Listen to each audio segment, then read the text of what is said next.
Si Chris may sinasabi, ano daw kabsat, mayroon daw time na nagluluto siya. Anong oras yun, Chris? Wow!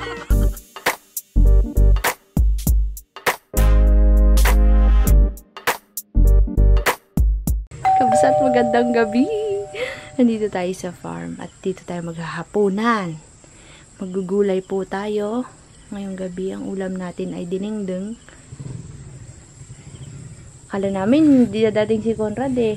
Kawawa naman si Kuya Chris dito. Wala lang akong trabaho pag gabi, kabsat, dito tayo natutulog. Paano ko kaya gugulatin si Conrad?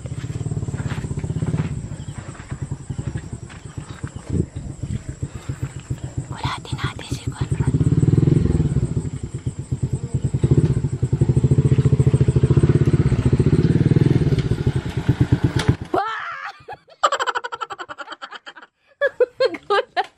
Di ba ako nakita, kuya? Nagulat yung mukha niya. Bakit gabi ka na? Nakatid po siya sa tatay ko. Ah, saan nagpunta si Tatay Carlos? Sa Alpakas. Ang gano'n, susunduin mo bukas ng maga. Hindi po, may binili po.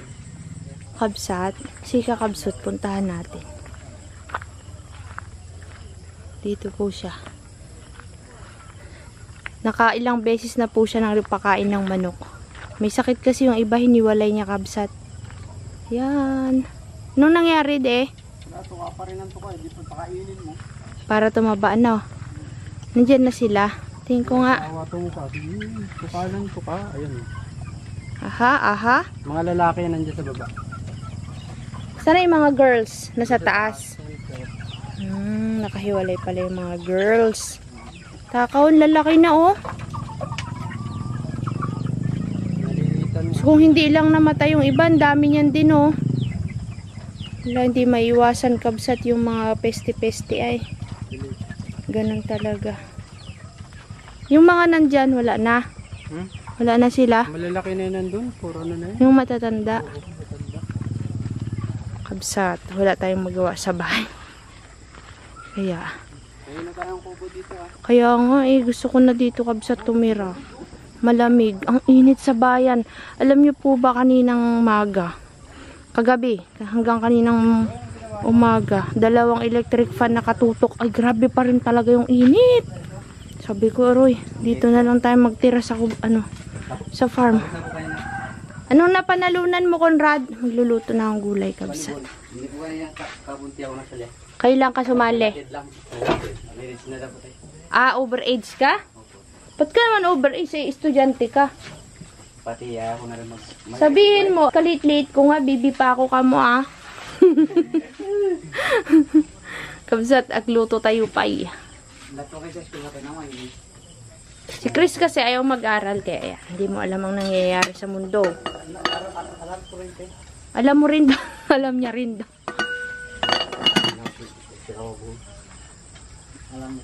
Alam din. Ikaw naman ate, eh. Alam nyo, kakabsat. Ito, ulam sana ni Chris yan. Hali, munggo. Uy, tamad magluto. Sabi ko dito na tayo kumain para makapagluto ng pagkain. Kasi gusto nila instant. Lagi instant.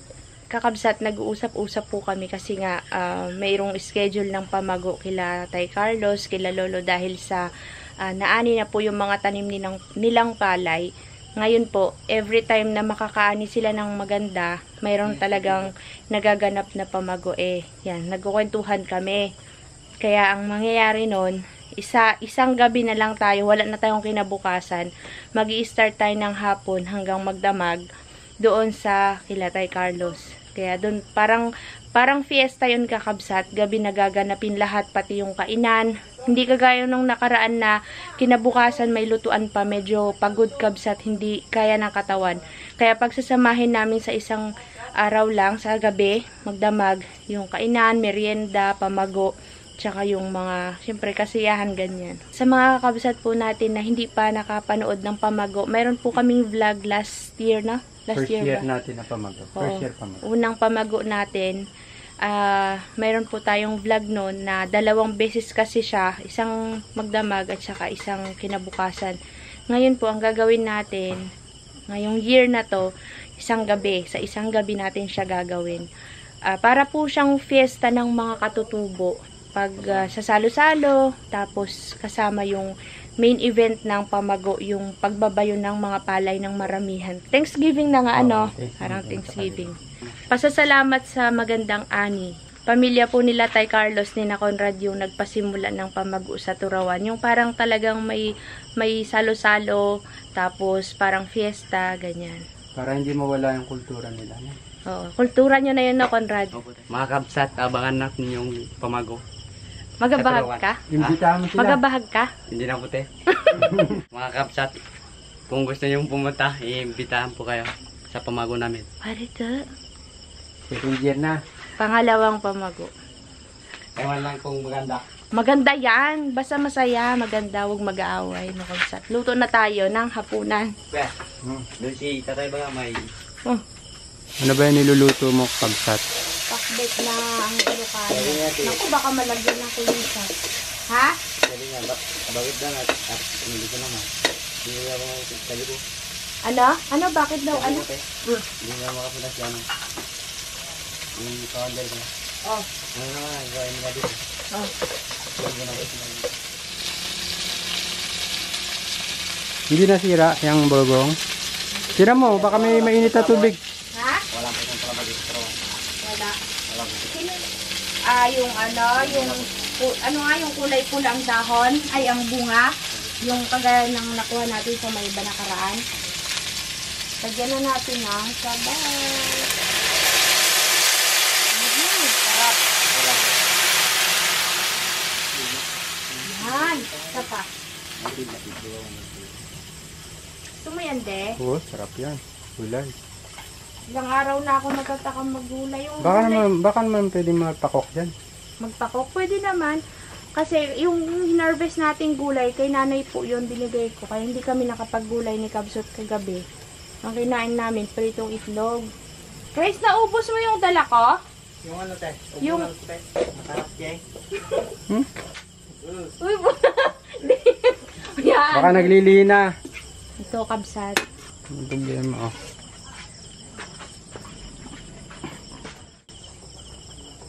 Malapit na po siyang maluto. Marami akong mga dahon-dahon. Kaya hintayin po natin yan. Yan, lalagay niya na yung gulay kakabsat. Uy, nahulog ko. Ang masarap yan, ah. Oo. Mas na-miss ko to. Ilang araw din tayo hindi nakaganto na day. Isang linggo. Anong madahon yan? Ampalaya, malunggay, talbosang kamote, okra, talong, panlang. Aba, kompleto, ah. Si Chris, hindi nagluluto. Dapat to matuto, eh. Ayaw magluto. Nung si Rasid nagluluto sa buhay.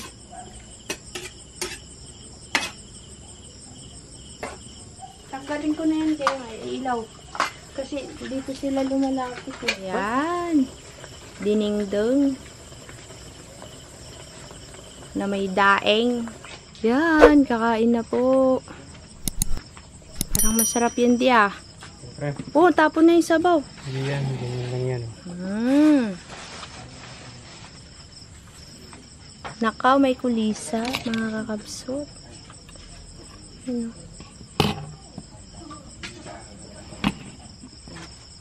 Te, itong sinasabi. Tayo man nagpuros ni Saba. Dati panghimagas tayo mga Saba. Conrad, liga na dali, kuha ka din sa inyo. Magpipitas po kami ng ulam. Parang hilaw pa yung taas, kuya. Saan ba ganyan? Yan. Mapaklawari to. Yung madilaw talaga. Ito. Sino yung nauna, te? Ewan ko kay Chris. Si Christian, siyempre una unggoy. Pwede na yan, Mi. Kala mo lang matigas. Apat sa akin, ha? Parang kumukuha-kuha lang, ah. Yan ang maganda. Mayroon tayong puno ng saging sa loob ng kubo. Okay naman. Ikaw, Chris. Sawa na, wag na yan. Huwag na yan. Iwanan ka. Iwanan ka niyan, boy.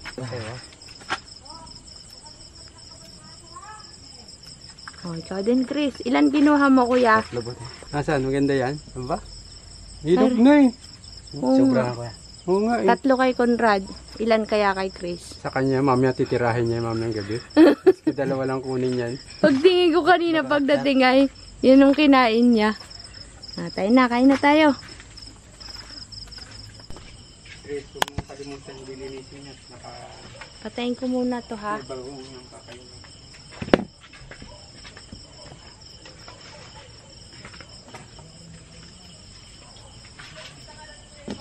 Okay na. Okay na.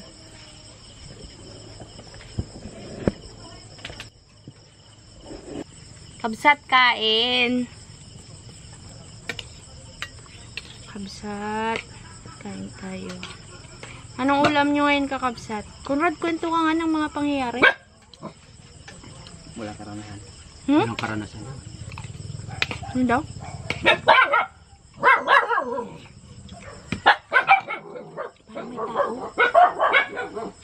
Parang sa atin, kuya.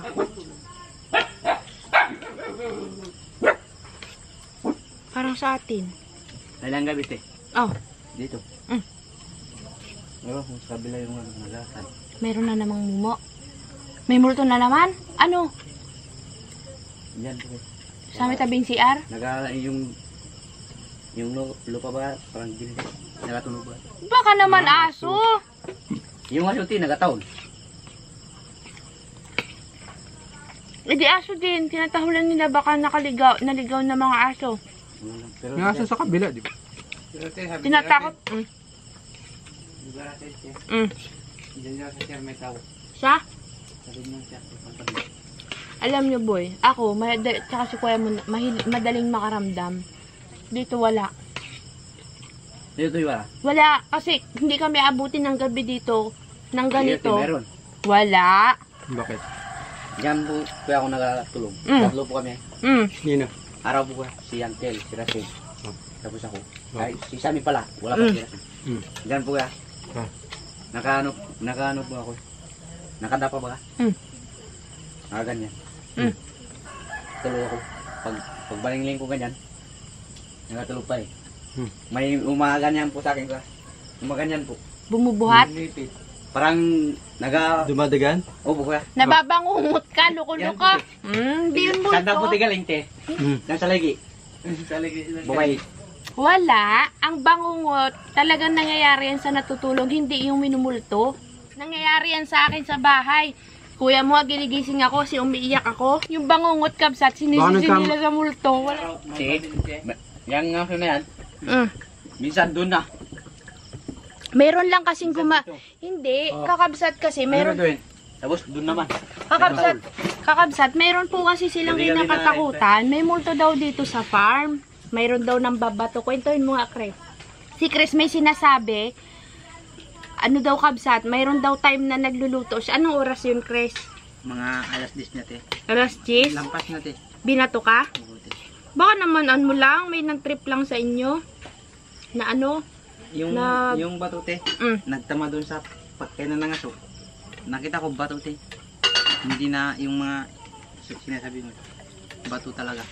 Saan galing yung bato? Ewan te. Halos yung mga aso. Taulam. Taulan. Ewan te. Kabsat, naniniwala kayo sa kinukwento nila. Mayroon daw ng babato dito. Mayroon daw dito sa higaan. Nabangungot si Conrad. Sabi niya, minumulto daw siya. Yan din may multo. Wala! Hindi ba? Bakit? Nawalan na yung ano. Ha?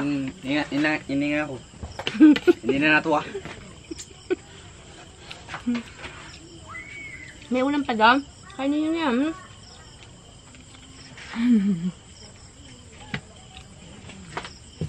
Wala kayo. Kabsat, diba? Nung natulog tayo dito, nung nagpaiga tayo dyan, hinihintay ko yung mga pinagkukwento nila. Wala baga, kabsat. Kasi kami ni Inan, kapag sa isang lugar, mayroon kaming, nakakaramdam kami kung mayroon o wala. Wala man. Kasi hindi kami takot dito, kabsat, kahit nung unang-una dito namin. Hindi kami kaya hindi siya mabigat sa pakiramdam. Kaya nga kinuha namin eh. Kasi parang ang gaan ng pakiramdam namin dito sa lupa. Kaibigan.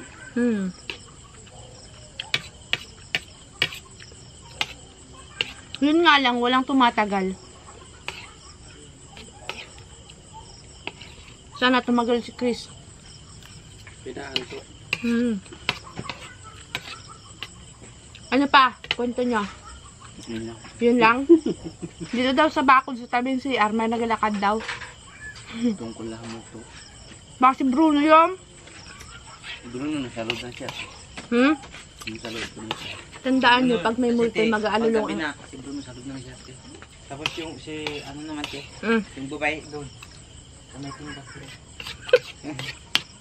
Di ba no, Conrad? Bibi pa yung mga yan. Diyan na talaga sila nakatira. Yun, kabsat, tapos na po tayong kumain. At si Kakabsot ay pumunta sa labas. Tignan natin sila. Binabantay niya po yung mga manok ay na may sakit. De! Bakit?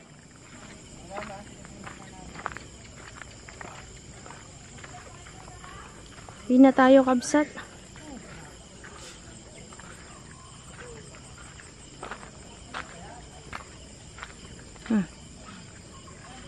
Nangyari, De? Pilipinan lang namin. Kasi sabi namin pag yung mga ganitong lahi, walang tigil sa pagkain. Ubus nila, no? Yung pagkain. Kami pagkain, hindi tigil.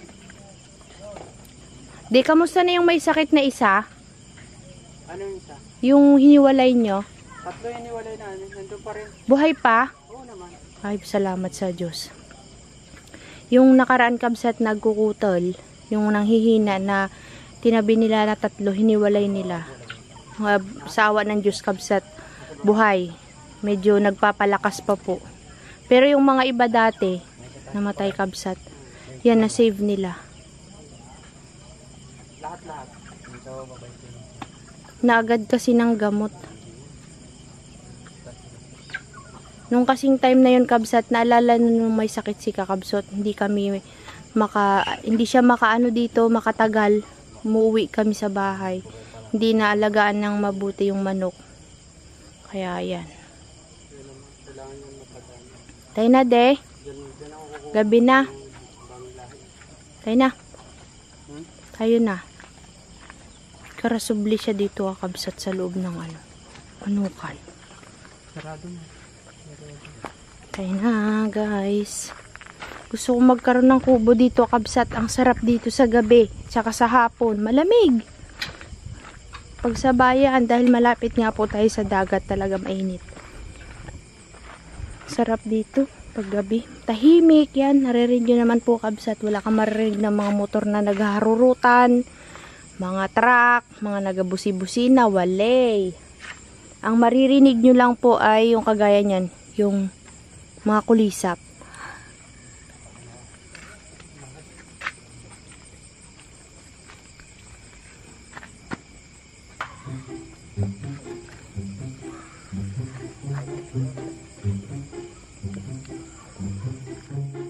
Wow!